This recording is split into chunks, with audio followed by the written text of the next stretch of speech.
Shortly, but what is it? Shortly but surely, I forgot the term, but we are getting the hang of this live show. So, boys and girls, welcome to the real life on the Bass Kayak and Beers podcast. We're gonna have a great show for you today, guys. I got Robert Randolph from the Faith co-host of the Face and Fishing podcast, and we're gonna have a fun episode. We're gonna be talking kind of little segment that I like called buy or sell. I've always enjoyed sports talk and sports radio debate shows. Um, and I think I always wanted to do something like that, but obviously keep it fun, keep it clean, keep it entertaining, and talk about not just some of the hot topics in kayak fishing, but also in kind of pop culture and American sports and all that. So today I'm going to have Robert Randolph joining me. So hopefully you guys enjoy this episode. As a reminder, if you're not already following us, you can follow us on Bass Kayak and Beers on YouTube, Facebook, um, Instagram. I don't do TikTok anymore, so don't even look for me there. So if you do TikTok, but yeah, basically that's going to be the three social media uh, platforms that I'll be concentrating on. So again, you can find us in Bass Kayak and Beers. Also, if you are new to our program, we do have a live show every Thursday called The Real Life, hosted by yours truly, your boy Armando. And we also have the Advanced Kayak Angler, which airs on our podcast streaming platforms every Wednesday. That is with Dan Perry, who has happened to have a great season in Alabama. Like he is killing it at the local trails. So he always has great knowledge, great guests to share tips and tricks to help you in your kayak fishing experience. And of course, this episode also airs every Monday morning on our podcast streaming platform. If you're happening to be listening on Spotify or Apple Podcasts, we would love it if you give us your 5-star reviews, leave us a comment, let us know how we're doing. If you have any ideas for a subject, a guest that you want to listen on our podcast, whether it's the live show or the Advanced Kayak Angler, feel free to suggest. We'd love to hear from you. But anyways, what do we have going on before we bring our next guest? I haven't gone fishing again. It's still hot. It's still expected to be in the hundreds by the time September rolls around. I'm going to go into my weather app here and just check out. Man, it is expected to be 108, 106 all week. And by Thursday, September 7th, it's still going to be expected to be in the hundreds. So this has no signs of letting up, and it really kind of sucks to go out fishing when it's this hot. But anyways, that's it. I am digging a golden mustache from Oak Highland Brewery. I think that's a local brewery here in Texas. If you ever drink that beer, let me know your thoughts on it. So anyways, let's get in our special guest for today, Mr. Robert Randolph. How you doing, man? Hey, man, doing great. Thank you for having me on. I appreciate it. I appreciate you taking the time to coming up to the podcast. For those that are listening or watching, it was funny because, as you know, Robert, you host or you're co-host of a podcast as well, and you know how it is. Sometimes things happen, guests can't make the show, and you're scrambling to find somebody to come in at the last minute. So, got in contact with you. I really wanted to bring Cam Steele and you because I know you both host the Faith and Fishing podcast and talk about your podcast. So I definitely thank you for taking time to come in short notice, man. Oh, yeah. Hey, that's no problem. It worked out well. So we taped an episode last night, and my connection wasn't very good. So I didn't get a whole lot of hosting done last night. I got more listening done. But I was free tonight, so I'm glad you hit my number. So appreciate it. I appreciate you, man. So for those that don't know, you haven't heard from Robert Randolph or the Face and Fishing podcast or the other projects that you're working on. Tell us a little bit about yourself and what you got going on, buddy. Yeah, so I'm based out of North Carolina, right south of Raleigh. Like you said, I co-host the Faith and Fishing podcast with Cam Steele. We put that out every week. It normally drops on Tuesdays, and I've been doing that with him for a little over a year. So I've probably been on 40 plus episodes of that with him. And originally from Tennessee, around Kentucky Lake Barkley. So grew up fishing fishing both of those and fishing the Tennessee River, Cumberland River. And then was in the restaurant business for a long time and moved around quite a bit and ended up south of Raleigh and started bass fishing Jordan Lake and Harris, Sharon Harris. You've seen those on MLF Heavy Hitters.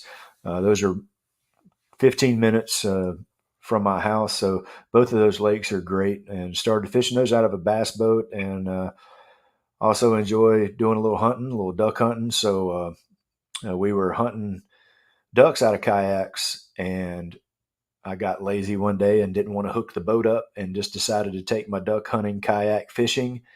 And it wasn't long after that I sold the boat and just went straight kayaks for fishing and hunting, because there's something about being on the water, and it's, to me, it's so much better than being in a boat. So my whole life I fished out of a boat until 2020, 2019, something like that.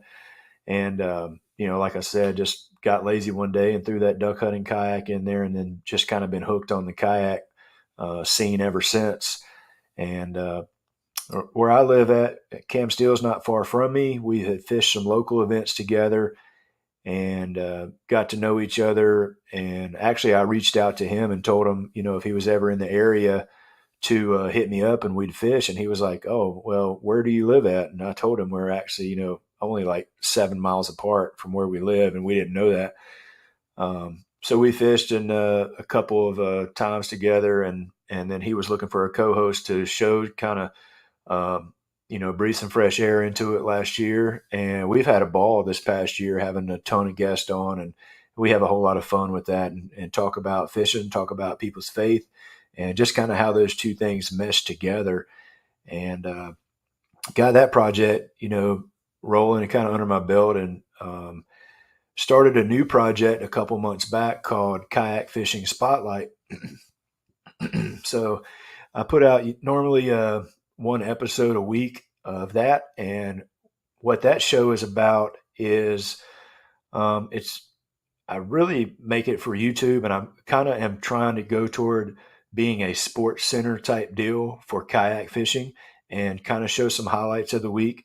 And I feature 3 YouTube channels on there and show clips of their YouTube channels to just try to get the word out about different YouTube channels and different creators. Because, like on mine, I have the same people come up in my feed all the time, which is great. I love watching them. But then when you really start researching kayak fishing channels, there are so many. I mean, I can't even put a number on it, but I find new ones each week, and they're great. These people are putting out great content. So I'm featuring 3 of those each week. I do put that out in a podcast form as well. And it's just, it's just the audio version of the YouTube deal on that. So kind of getting my feet wet on that. I've got 10 episodes up of that. So that's kind of that in a nutshell. Fished a couple of national series last year. Fished 3 Hobie BOSs last year. 2022, 2023, I've stayed closer to home and just done some local stuff. Got a tournament coming up this Friday, which probably it'll already be done by the time this airs. But I'm feeling pretty good about that. Did a little bit of pre-fishing today, so hopefully that'll go well. So that's kind of that in a nutshell.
Give me 1 second, Armando. My earphones went out. Give me 1 second.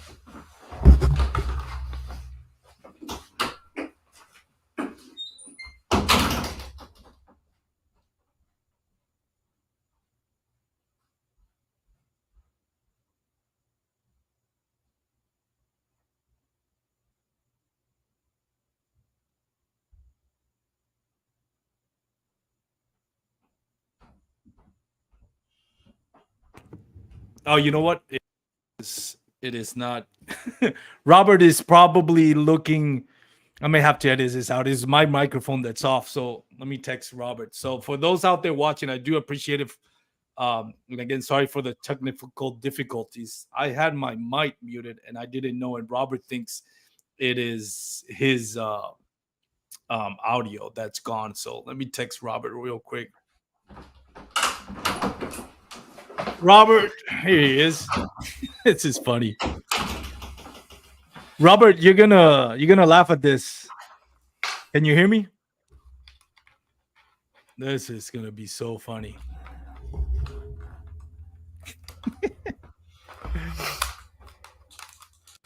We'll let Robert set up. Robert, you're gonna laugh at this. It wasn't your. It was my mic was off. Can you hear me? Ah, the adventures of live show.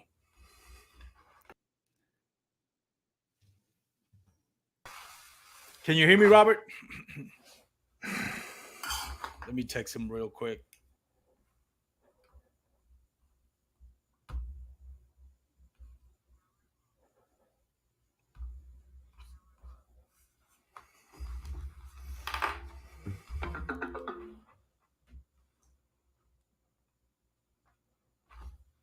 Can you hear me? Oh.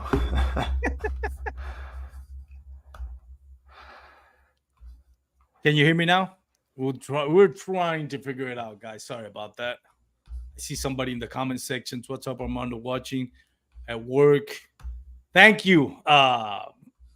Andrew Hayes watching. What's up, Armando? Watching forward. Don't tell anyone. I actually, Andrews was one of the guys that was going to be like last minute. I was trying to get Andrew to come up to the show, but he was busy. He's working till midnight. But I'm hopefully getting Andrew on the show pretty soon. But we're still working. Can you hear me?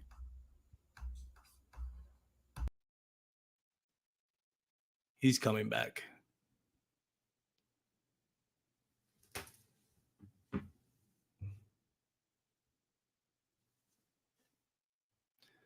All right, we're trying to resolve this. Can you hear me? I had my mic muted and I didn't notice that, so my apologies. Oh, you're good. Anyways. I thought it was my earphones because we already had to change them out once before, and then I was like, they're not working again. I can't hear anything he's saying. So that's funny. It's the adventures of doing a live show, man. Live shows will expose you as a host if you're not doing your job right. So I apologize to you and people watching. I'll edit the audio out before we upload it to the podcast. But anyways, I like the idea of what you're doing about doing like a sports radio, but for kayak fishing. And I think it's a good idea. And I enjoyed some of the videos that you come out with it. So congratulations to you on that, man. Trying to put some shorts out and just kind of captioning some stuff from some of those clips. And, some of them do really well and then some of them don't do anything. So it's funny to me to watch how that reacts. And you can put the same short, you can put it on YouTube and then you can put it on Instagram, and it does two totally different things. It can do great on Instagram Reels, and then it can bomb on YouTube Shorts and vice versa, the same clip. So it's kind of funny to me to figure out the algorithms and what makes each one tick, and kind of neat. Yeah, it happened to me too on today. Like lately, the last few reels that I put have done pretty well. And today I decided I'm going to post two of them. Then I post the second one and it's crickets. And I'm like, I thought the second one was going to do better, but there's so many variables going through that. So, but anyways, let's jump right into the meat and potatoes of the show. So for those that are joining us right now, this is what we're going to do. We're going to have like a little debate show, kind of what maybe you watch or listen on radio and TV sports talk. And the segment is going to be buy or sell. We're going to be talking about some of the hot tops in kayak bass fishing and also in American sports and music. And Randolph will put his 2 cents on it. I'll put my 2 cents on it. And basically, it's either buy the idea of this or sell the idea. No, this is not going to work, or no, it's not it's not as good as we think it is. So, you ready for this, Robert? Oh yeah, let's rock and roll. Rock and roll. All right. So let's start with with the hottest topic right now. Adventure Kayak Series, which is, I guess, hosted by Drew Gregory and a couple of other guys. Adventure Kayak Series, long term success or bust? Buyers, no, let me put it with this. Buy the idea the Adventure Kayak Series is going to have long term success. Oh yeah, I'm buying that. There's no doubt about it. I think there's a lot of things in play with that. There are a ton of positives. Just listening to the live stream last night and following up and listening to some more of it today. Um, there's so many positives with that whole series, and there's so many positives with the people behind that, that it's going to be hard pressed to fail. I think it's, and I think there's some nuggets out there that's going to make it successful. Namely, possibly if you do well, you could get some TV exposure, Yeah. and I think that's a big ticket item. And I think I know we're going to talk about a few other things, and I think those big ticket items where you can get your name out there is going to be what keeps tournament series and whatever series successful from here on out. I think you're going to have to offer something like that. And so far, the best way to get your name out has been the Hobie BOS. You know, until this year, and that dynamic may be shifting some as well. But the Kayak Adventure Series, I feel like, is going to be a win for everybody. It's going to be a win for um, the anglers. It's going to be a win for people trying to get into the kayak fishing. It just there's so many different things to get your attention with that, and I think it's going to bring a lot of people back that used to do some river bass and stuff. Yeah. Um, I had the pleasure to meet some people that were early in the series in river bassing. I got the chance to share an Airbnb with Drew Gregory and some of his close friends at Santee Cooper last year, and some of those guys are great anglers. They weren't even fishing the Hobie BOS. They came down just to hang out and fish. And they're like, yeah, we don't really like the tournament scene. We kind of liked it when it was river bassing. And I'm talking about these dudes are sticks. Yep. And I was like, what do you mean you're not fishing? And they're like, no, we're just going fun fishing and hanging out with Drew.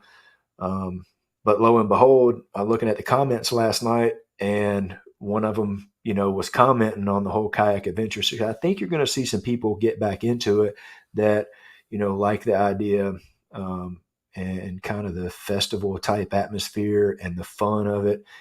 Not that the other series aren't, and there are pockets of that, but I think the fun and kind of the cornhole and stuff like that, I think it's in smaller pockets, and you're kind of on your own for coming up with that. Whereas with this, it sounds like it's going to be put together for everybody, and there's going to be some events, and I'm excited about it. But what about you? You buying or you selling? I'm buying it. I'm buying. I think it's going to be successful, and I hope it is successful. I did watch, like yourself. I watched part of it last night and part of it and finished it up today. One of the things that I liked about it, and I give props to Drew Gregory, it didn't went the whole route. We against them, motor guys, big bass tournament, national trail versus us, the little guy. Like I think, and I don't say guilty of it, but that subject has been talked about in our podcast and has been talked about in a lot of kayak fishing podcasts. And I think there's room for a healthy discussion, but I think also when you promote that debate too much, it kind of creates division on it.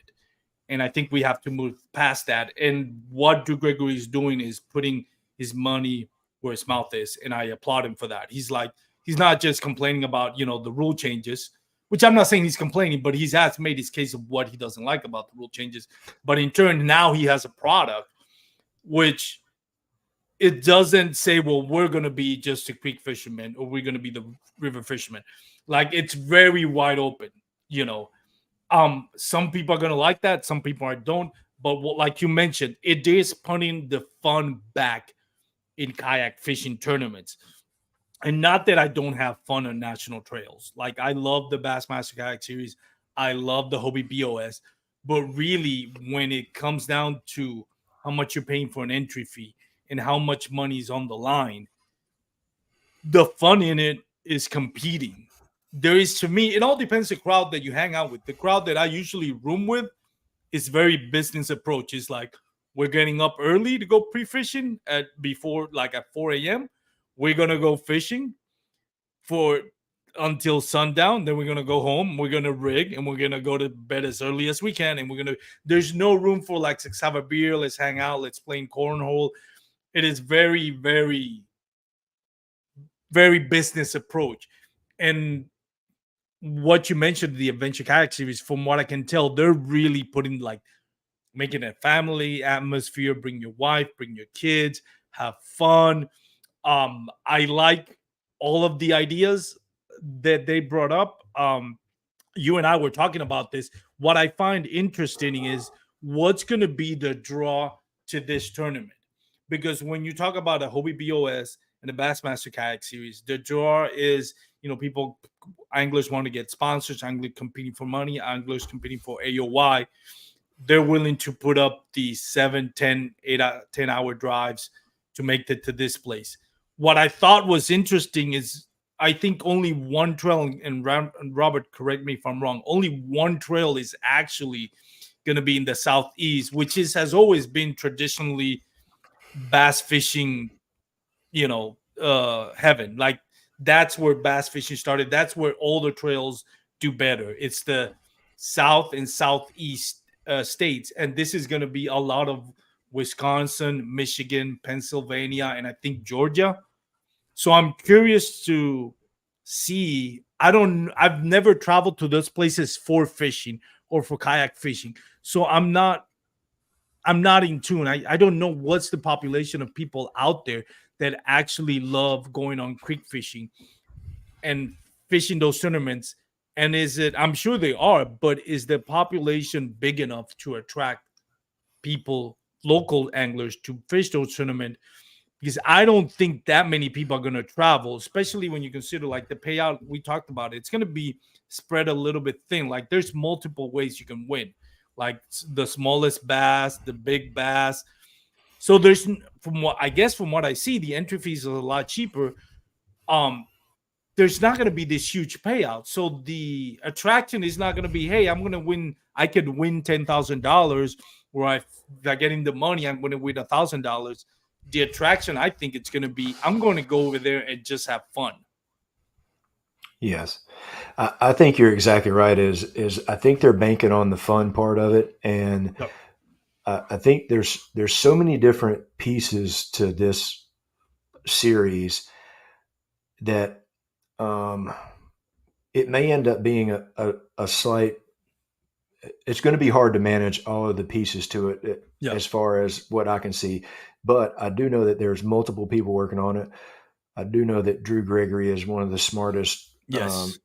guys in kayak fishing, and he'll figure out how to put all these things together. But I almost think to make it work the way he wants it to work, that you have to have all of these pieces working together in order to get the final product. You have to have the festival type atmosphere. You have to have a kayak company coming out doing demos. And if you get people in that local community to come out, and you get 100 people to go and try out whatever brand kayak is there's going to be people that are going to end up buying that kayak, and there's going to be people that get into the sport because this kayak adventure series came to their local river or lake. And so you have to have that part of it. You have to have the tournament part of it to get the bigger names there. um, I do like the way that he's including, or they are including, rivers and lakes on most Yep. stops except for the Susquehanna, which you don't need a lake for that. That's an awesome fishery. So um, I like all the pieces to it. It's going to take a lot of things to get to work together. I like the fact that they're going to ask people to film, and they're going to show that Yes. at the award ceremony. And that in itself is a huge undertaking. What they're trying to do there is, hey, get us these video clips and we're going to put together some montage for everybody to watch on a live stream during the award ceremony. That is a huge undertaking to put together all those video clips in order to make that work. I mean, you do some editing, I do some editing, but nothing on the scale. It has to be done that fast. Um, so there's a ton of different moving pieces, and I think that's why you're going to see for this first year in 2024. I think that's probably why you saw the locations that we saw when they announced it, is because a lot of those guys are closer, more to the north. And I think, you only have the one down in Georgia, which they're not scared to travel. But if you're starting for the first year, it probably is a little bit smarter to have things closer to home Yeah. where you can manage all those different pieces and get it off the ground and get everything working right. Because the last thing you want to do is start something and not have it run the way you want to, because Lord knows there will drag you. Yeah. This community will drag you if Yep.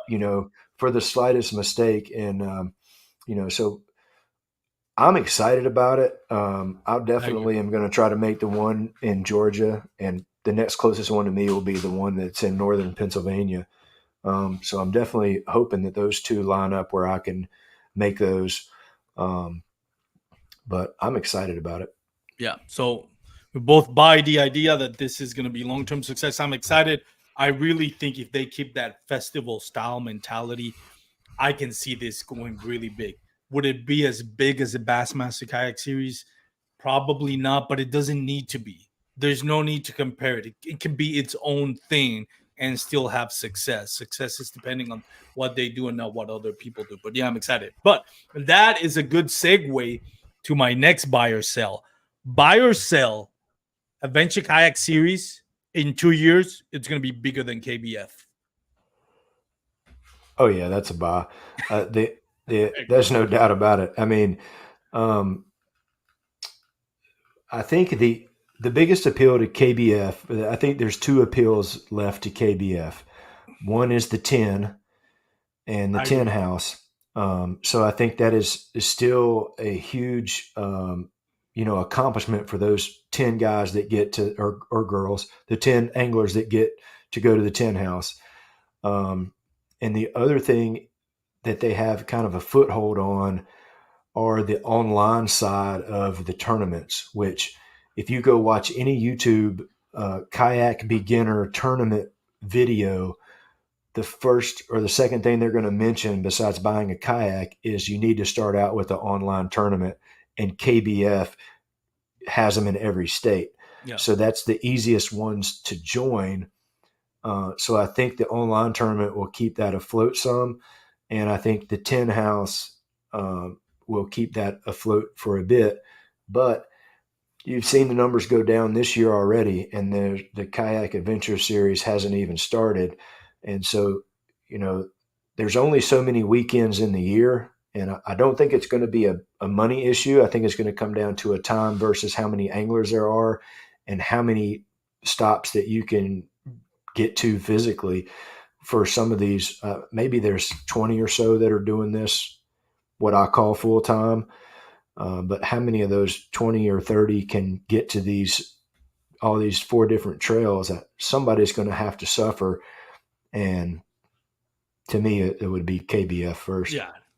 Yeah, I don't think KBF ever goes back. And I'm not dissing on it. Like I wish KBF would be back to its golden age, golden years. I love the fact that we would have a national trail that it would have the name of the community, kayak bass fishing, and represents kayak bass fishing versus a manufacturing company like Hobie BOS or a boat tournament company, company or provider such as Bassmaster, which we know it provides its main thing is providing a tournament service for bass boaters. So having KBF be our own thing, I think it's something like a pride and joy. But unfortunately, it is what it is, and we're not going to get into details of why it's going downhill. It's just we all recognize it is. And I think, with the, like we mentioned, with the added fact that the Adventure Kayak Series, it seems like they're really going to put an emphasis on putting the fun back in this tournament fishing. I think in 2 years, it'll be, it'll probably be the third, well, maybe fourth, because we also have now the Native Bass Power Hour, which is another one that's Yeah. growing leaps and bounds, and I think it's going to keep growing. So, like you said, I think more than anything, when it comes to national trails, that one is going to be the one taking its KBF place, the Native Bass Power Hour, Yeah. which leads me into the third one. And I didn't prepare you for this one. I just thought about this one. Native Bass Power Hour. Buy the idea that it's going to be as popular as the Hobie BOS and the Bassmaster Kayak series in 2 years. I would say I'm not going to buy that idea. I don't think it's going to be as big as those two, but I think just like Adventure Kayak Series, I think the Native No Limit is its own deal. Yeah. And I was lucky enough to get to fish the pilot tournament for that in November with Queen City because I'm about 2.5, 3 hours from Charlotte, and we on some Facebook groups and stuff together with Queen City, and Vinny put it out there. Hey, we're doing this tournament, and it was I think the first or second week in November, and it was already pretty chilly, and a bunch of guys from Central North Carolina were like, "Hey, let's go do this, man. It sounds fun, MLF style." And we didn't even really know. Like he didn't bill it as, "Oh, we're doing this test product." He would just said, "Hey, this is a new thing we're doing. Let's see what it does." And then we didn't find out until later on that it was a test tournament for the whole series for the upcoming year. So I think that is a standalone deal, and I think that it is so different from what everybody else is doing. I think what you're going to end up with is the Native Big Bass Power Hour, and you can take that anywhere you want to go. And I think it has shown that it's going to get some pretty good numbers anywhere you take it. California, I think they had close to 200. Yeah. I think that may be the biggest regular tournament that they've ever had out there. Yeah. And, to me, I was hoping that some of the other trails would see that and maybe make a loop back out there. Maybe they've got some numbers now that they didn't have a few years back. But, anywhere you take that, you're going to have people sign up because the draw to that is every hour is $1,000 or somewhere around that, according to how many people sign up. If you hook that big bass for that hour, boom, $1,000. There's so many different people getting paid on that. I mean, it's a fun deal. I didn't do good in it, but but I had a lot of fun. I had a lot of fun fishing it. So I think you're going to see that's going to stand on its own. I think the Kayak Adventure Series is going to stand on its own. I think those two things are different from the Hobie BOS and the Bassmaster. I think the Hobie BOS has been king of the hill for a long time. And I think AJ does such a great job of running that series. I don't think that you're going to see them suffer very much. I think it's going to keep him on his toes to make sure he keeps doing what he has done in the past and putting on a quality tournament at quality venues and lakes. And I think that now Bassmaster is doing some of the same things. You've got Steve Owens over there running that, and he is putting together a quality tournament in quality places. And all anglers want is to get the information out and have a solid tournament, a well-run tournament, and they're going to show up for it, especially when you have the Bassmaster name. We all grew up watching the Bassmaster on TV, the Bassmaster Classic. Everybody wants to get a piece of that and get on that Bassmaster stage at the Classic from a kayak. Any way that you can get there, that's what all bass fishermen dream of. So to me, all they needed was somebody that can run it halfway decent, and it's going to be successful.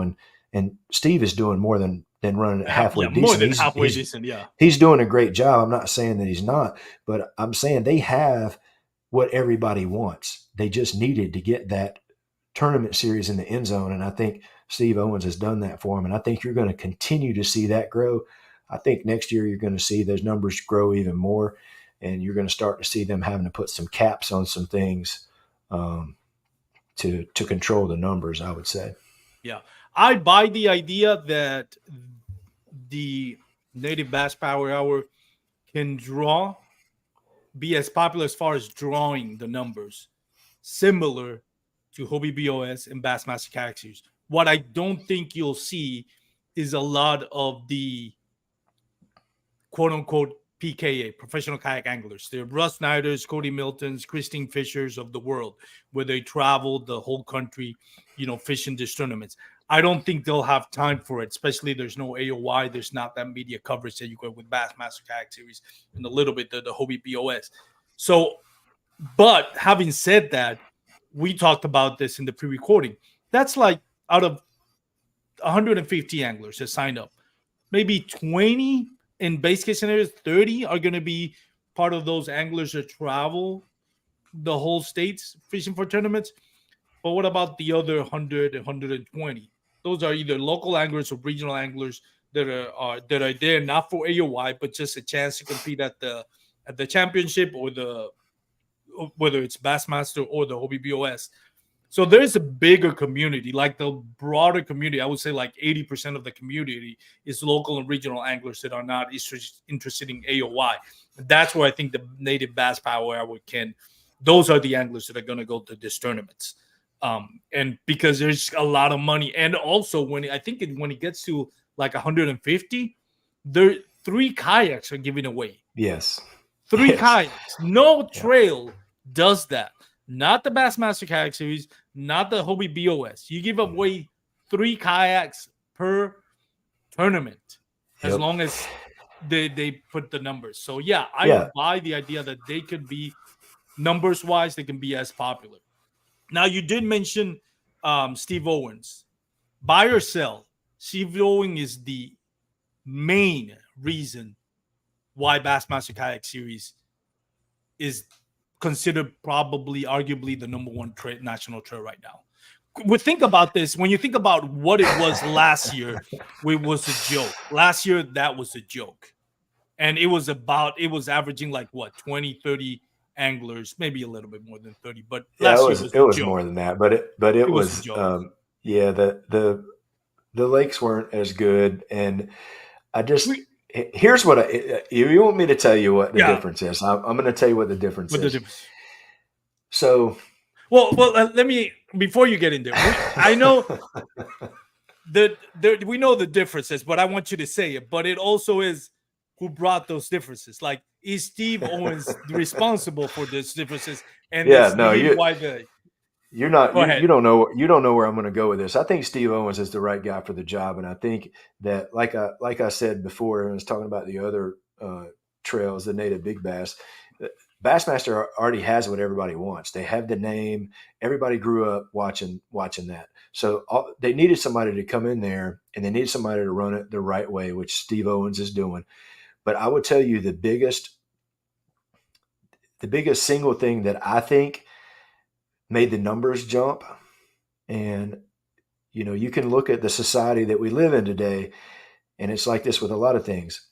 But the number one catalyst, I'll say, for what people sign up for is KBN, Kayak Bass Nation. Oh, that's interesting. And what those guys promote, and not just Jeff and Ryan, okay, and they're some of the best dudes in kayak fishing. Okay, but that whole aura and persona that the KBN Facebook page and sometimes a live show, and most of it is the guest and the people in the comments. It's not necessarily Ryan and Jeff. But I would tell you right now that if those guys aren't on board with it, probably not going to be successful. Those guys were not on board. Or as successful. Those guys were not on board with Bassmaster before. And I think rightly so. I think what they do is they provide a platform to point out where things could be better because they want the sport to be successful.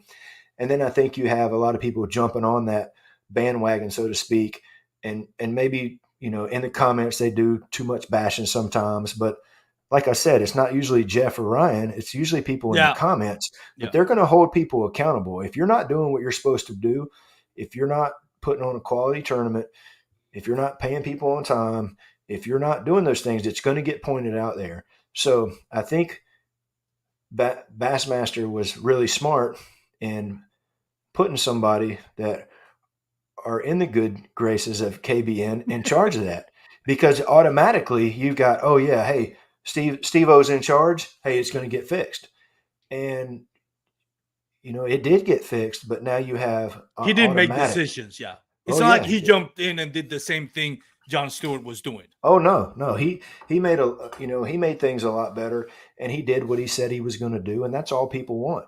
But if KBN is not behind you, number one, there's a reason for it if they're not behind you. But number two, you're probably, like you said, not going to be as successful. So, kudos to Steve Owens for coming in and really giving us a platform that we can really draw attention to the world of kayak bass fishing, because you have more coverage from those guys really than anybody.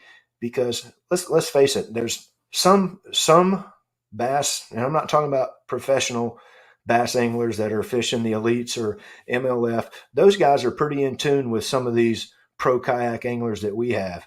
But just your average weekend boat fisherman, they're not paying attention to Hobie BOS. They're just not. But they will see when something's published by Bassmaster and say, oh, hey, this thing was, this was at the week of the Classic, and here's your top people on stage. They do see that. Yeah. And then you get some people like me who convert, like, hey, you know what? Let's try this kayak thing.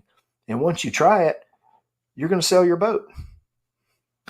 They say, I don't own a boat, but they say the two happiest day of a boat owner is the day he buys it and the day he sells it. You can attest to that if that's true or not. Oh yeah, That's no doubt. But yeah, so I think we kind of agree and disagree in the same in odd way. I think it is like you mentioned, all those factors go along with what you said, but it still boils down to comes down to Steve Owen. Steve Owen's not there. KBN is not backing it up. But that's not to say that the only reason it wasn't successful before was because of KBN. It was not successful, but because it wasn't run right. It was not run correctly. Blame what you want to blame for it, but it was not, and now it is. And I think that still boils down to doing the right hiring, which was Steve Owens. So to that point, let's segue into the Hobie BOS, because I've noticed that the Hobie BOS, and I haven't looked at the numbers, but I'm gonna say they're averaging somewhere between 15 and 20 attendees less, or anglers less than last year. Buy or sell the idea that the rule changes, merging the rule changes with KBF and Bassmaster Kayak Series, is the number one reason why Hobie BOS. It's not that it's struggling, but it's not doing as well as it did last year. Oh, you think because they all got together and adopted the same rules, or close to the same? There are some. Well, they're pretty much the same. What I mentioned in it, and I know I came out of left field with this one because we didn't talk this about the pre-recording, but I had this conversation with Steve Owens. Like, the Hobie BOS was by far the most popular trail last year. It wasn't even close. Bassmasters Kayak Series was in shambles. KBF was still trending downward. It had been for a couple of years, but it was still trending downwards. And Hobie BOS, because okay, everybody was kind of like jumping in on the Hobie BOS bandwagon. The rule changes happened, and the rule changes, in my opinion, affected Hobie BOS more than any other trail, because more than anything, the designated launch. Now, if you're on a paddle kayak and you can't have a motor, no, I'm sorry, paddle kayak, not a pedal kayak. So if you don't have a pedal kayak, you have a Crescent Shoaly, Bonafide RV 119. You can't have a motor. You're gonna have to paddle your way to your spot. You're also gonna have to fight with current, wind, and which means your hands are busy. So the rules affected more than anything Hobie BOS more than the other two trails, because in the other two trails you can still have a motor. So that's that. I buy Okay. that idea, but I'll let you dive into what do you buy that idea as well? Um, that may be part of it. I think the first Hobie BOS I fished was on Toledo Bend, and I was in a bona fide SS 127 with, there's no motor, no pedal, so I was paddling. Which I before on all the other tournaments I run an XI3 on the front, but I practiced with my motor at Toledo Bend. It was great. I found enough stuff where that I thought was close to where I was putting in at that I would be okay. But when the wind came, I couldn't hold on my spot. You just can't paddle and hold on a spot and fish. Whereas if you can pedal or motor, you can hold on a spot long enough to get a few casts in. So I do agree with you, but I think that if the people wanted to fish that, they would do what I did and go buy a pedal kayak. So after that after the first day the wind was blowing so bad, I was like, well, when I get back home, we're going to get in a pedal kayak, and that's what Hobie that's what the Hobie BOS is designed for. I Yep. think it's designed to Promote it. sell Hobie. It's designed to sell Hobie kayaks because it's the best pedal kayak out there, in my opinion. I don't. I still fish out of a bona fide, and I love it. But you look at the difference in who's fishing out of what. I would feel safe to say that the Hobie PA14 is probably your number one kayak. So I think that series is built to sell Hobie kayaks, and I think it's doing what they want it to do. So I think the rule changes, and I get what you're saying about having to paddle further from your put ins. That probably cost them a few, but I think what cost them more than that was the Bassmaster Series coming up, and you only have, some of these like regional anglers, you only have so many weekends you can go, and I know when all the schedules come out in November, December, whenever they start putting them out, it may be even before that.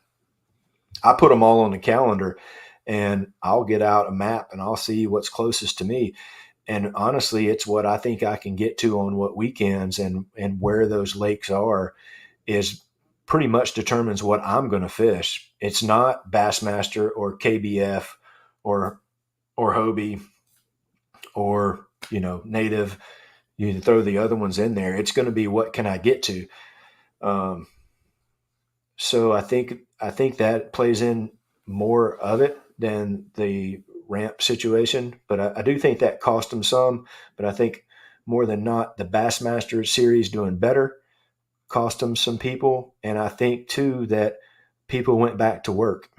Um, Even in That's true. 2022, you had people working from home, and you can work from home wherever you want to fish from. Yeah. So I think that probably cost everybody some, but I also think the sport is growing tremendously, and I think those numbers are going to keep backfilling in. Um, and I think you'll see them keep stealing from local trails. I think people that fish locally, that's a great thing, but I think you have so many. I know there's people around here who could compete nationally. They just don't have the time to, or they don't want to. And I'm sure it's the same way where you're at. There are Yeah. some sticks that only fish these local events that I'm like, oh my gosh, you would be in the money in some of these national events. Um, but I think you're going to see some of that stuff keep backfilling in. I don't think Hobie BOS is going anywhere for the long haul at Yeah. all. I think AJ does such a great job now. You switch out tournament directors, all bets are off. Yeah. I think it's more on AJ and Steve for the success of whatever they're going to run, um, and less on the name of whatever trail it is. I think the people are going to follow where those tournament directors are running great trails, and I think that's what you're going to see. I agree. All right, buy or sell, not brand specific, but bladed jig, the chatterbait. as we call it, which is seaman, right? But the bladed jig, buy or sell, the bladed jig being the best lure out there. Not technique specific, like not situational specific. We're not talking Yeah, I'm about with bed you. fishing, just all around best bait out there. So if you're telling me I can only have one thing tied on, is it going to be a bladed jig? The overall, yes. Yeah, I'm selling that. Really. No way. What No is way. to you the best overall lure out there? Well, the best that you're going to catch the most fish on is probably a Cinco. Rig it however you want That's to. true. But now, besides a Cinco, I think you have some. I think a bladed jig is right there. I mean, you look at what I fish a bladed jig. My personal best is on a Thunder Cricket at Jordan Lake, 9 pounds 1 ounce or 9.1 pounds, whatever. And so they catch fish. There's no doubt about it. But I think it has to be the timing has to be right. Then they're not going to bite that all the time. So you have to be. I think more times than not, you're going to get a bite on a wacky rig Cinco or today I was throwing Texas rig Cinco weightless, and they were biting that because I was in a lot thicker, debris and greenery that I needed to kind of slither that thing through. Um, but overall, if I had to pick one thing to put on there with just one rod and one lure tied on, it's going to be a Cinco rigged however you want to. And then after that, I think your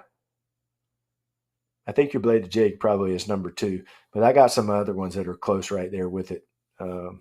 I love throwing a spinner bait too. I find myself throwing a spinner bait when I should change to something else, just because I don't know. I've always loved throwing a spinner bait, and I probably throw it too long. I throw it even when nothing's hitting it. Maybe I just like watching the blades go around when it gets close to the kayak. That's a good one. All right, yeah. I gotta hand it to you. Yeah, Senko's probably the goat when it comes to the lures. I probably should have just said power bait. Yeah, if you're But power bait, I think you're right on it. I think you're right on it. all right, let's switch it up a little bit because I wanted to hit up some of the hot topics in music and sports. And this is something that I saw viral. I am not a country music fan. Not that I hate it, but I don't know any. I can't tell you if you tell me name me a country music song. Nothing comes off the top of my head. But recently, I stumbled upon the Oliver Anthony story, and I started listening to his music. I'm impressed. So my Yeah. question to you: buy or sell the Oliver Anthony hype right now? Yeah, I'm buying that. I mean, I think it's a fresh take on. The thing that I like about it is all these people came at him with a bunch of different contracts, Yeah, and all these Music Row people.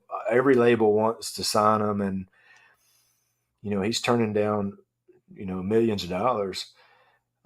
I don't really know how the streaming music works and how people get paid off of that. I'm not just not really in tune with that, but I'm sure he's making money off of how many ever millions of downloads his songs yeah. have gotten.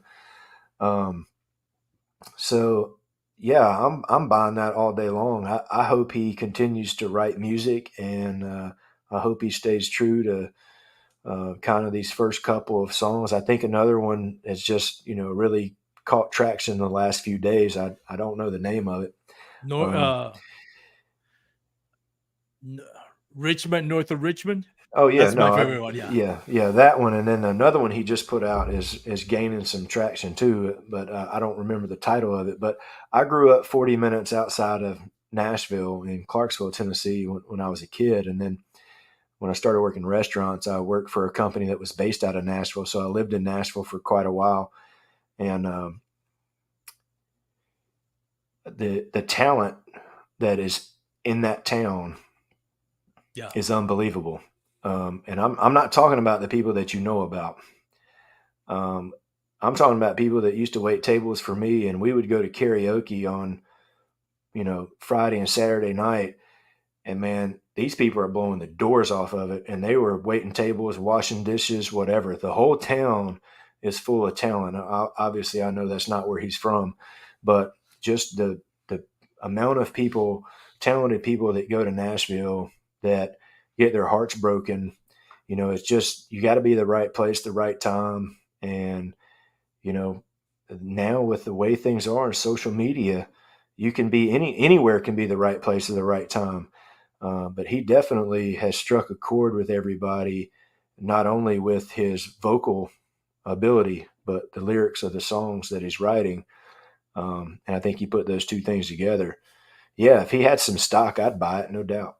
Definitely. I more than anything, what I appreciate about it, it's not like, okay, this is a social media build up star with no talent and everybody's eating it up. I don't That is not what it is. Like I read his story, and of course it's still media. So, I trust that it's true, but you never know, right? We only get what eats and pieces. But what I've read about him, his story of just being down on his luck, kind of like a broken man, down in the dumps, and starting to write music that out of the pain and suffering that kind of like he's going through, and then resonating with the people. That's what I think about it. But then he's also talented.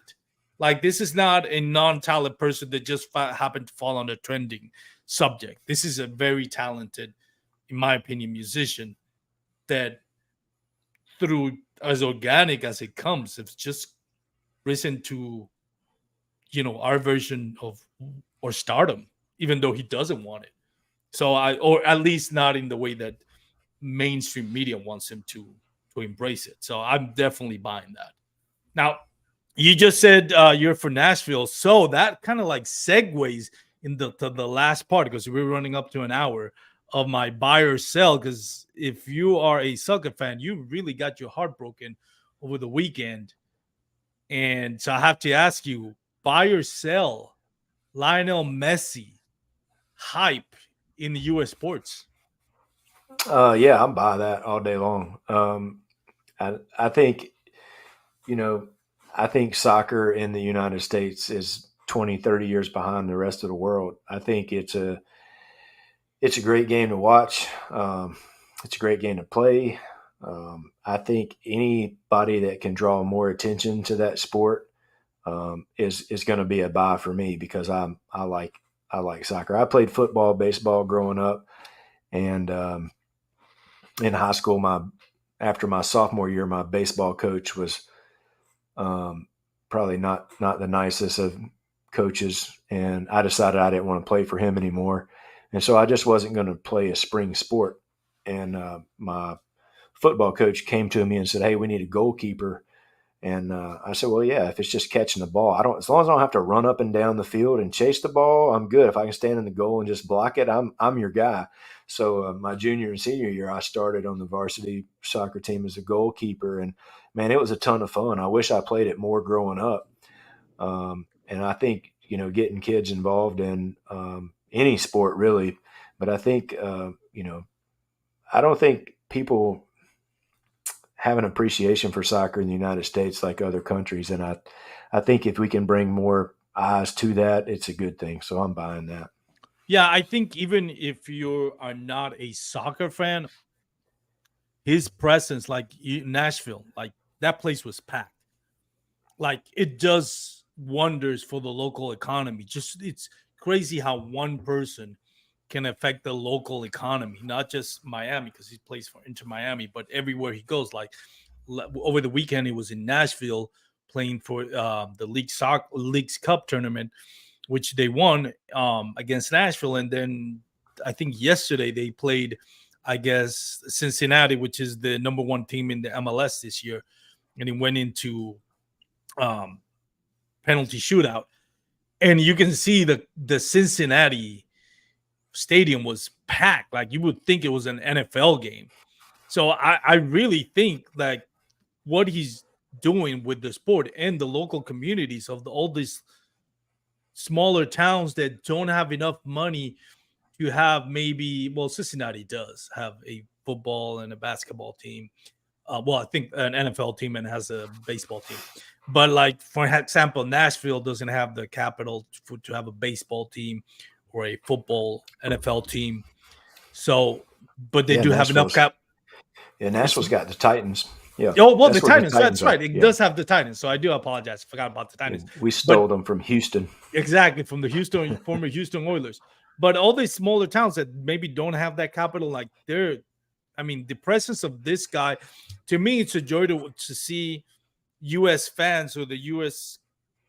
Country embrace Lionel Messi, because I've been watching European soccer for years, and I've watched Lionel Messi since he was a teenager, and I was like, this guy's he's not even human. Like I Yeah, he's pretty people amazing. people will roll their eyes at this comment, but if you think Michael Jordan or LeBron James is the greatest athlete in team sports, you have to watch Lionel Messi. Like it's not even close.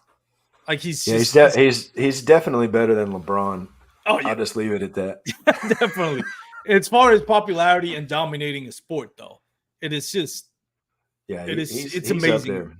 He's otherworldly talent. So I I'm thought you were behind going to that. go with I thought you were going to go with if you're buying or selling Megan Rapone and her penalty kicking abilities. I'm not gonna get it You're not because going to touch that one. yeah, you know You're not what going to that's touch gonna the do. fair pay. That's gonna lead into all the social All right. political stuff that I. You're free to express yourself though, if you want to touch on Nah, that. no, I'm good. I mean, I just wish she would have hit the penalty kick. I'll just leave it at that. I do think, but I see stand-up comedians and I see jokes on social media all the time about the WNBA. I've never watched a WNBA game. I don't know if it's good or not, but I hear the joke that it's just like watching your your your preteen kids play basketball. I'm not trying to be insulting. That's what I hear. I've never Yeah, watched a game. I have watched Women's World Cup, and even though they don't have the athletic ability of the guys do, and that's not me being anti-feminist, it's just the reality. What I do enjoy about the women's soccer is they recognize, okay, we don't have that athletic ability, so they're very technically sound. And when you watch women's soccer, US women's soccer specifically, man, you watch those World Cup, you're not in awe of the athletic ability like you would see on an NBA. I think that's what the NBA is really reliant on, athletic ability. And I think that's why the WNBA is not as popular, because there doesn't have that athletic ability. But football, there's athleticism involved, but it really comes down to solid foundation technique. And women do that just as good as men. Obviously, not at that high a level, but the right pass at the right time, the reads, the cuts, and I think, I mean, women's world soccer to me is just as entertaining. To be honest with you, yeah. Oh, yeah. I, I almost think it's more entertaining than yeah, watching the men play. I mean, because I think there's, like you said, there's a little bit more strategy. I like watching the women play soccer, and I think the WNBA would be great if they would lower the goals so they could dunk. I mean, yeah, why do you watch basketball? You watch basketball to see somebody, throw the hammer down, and you watch it for the dunks. So I think you lower it down to 9 foot, 9.5 foot, so some of those women can dunk, and I think you've got a product you can sell. But I don't know if they'll ever do that. But that's my 2 cents on it.